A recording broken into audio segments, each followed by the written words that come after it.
In this video, I will be showing you how to customize your slicers here in Google Sheets.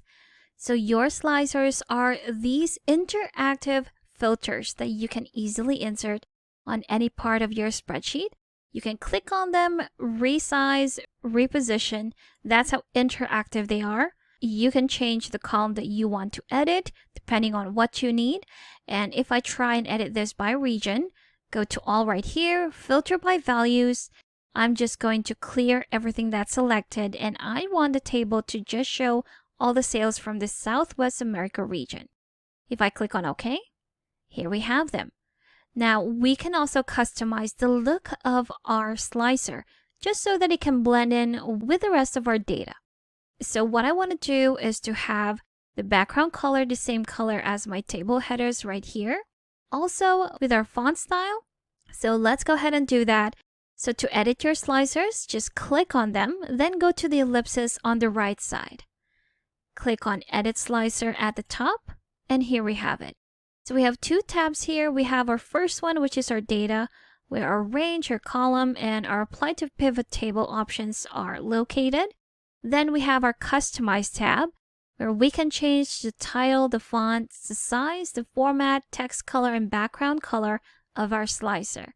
So at the top, we can rename this column into a different one. Even though it says region, you can rename that right now into the Southwest America if you want to, but I'm going to stick to region right there. For the title font, this is what I want to change.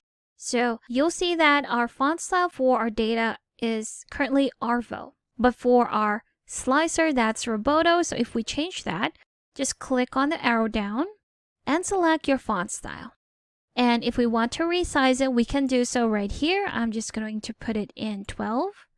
Not too big, not too small. Then you also have your title format where you can put it in bold and italic and your horizontal alignment. If you want to center that, you can do so by clicking on this, and there you have it. Our text color, we can also change that. I think I'm just going to stick to the white color. And for the background color, this is where we want to match it with our table. So if I go to auto right here, we will have that color ready for us to select.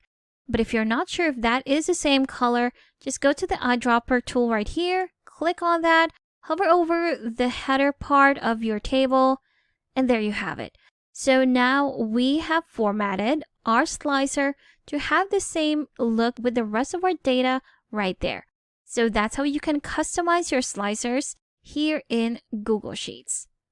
Thank you for watching this quick tutorial. Make sure to subscribe for more helpful videos, and I will see you in the next one.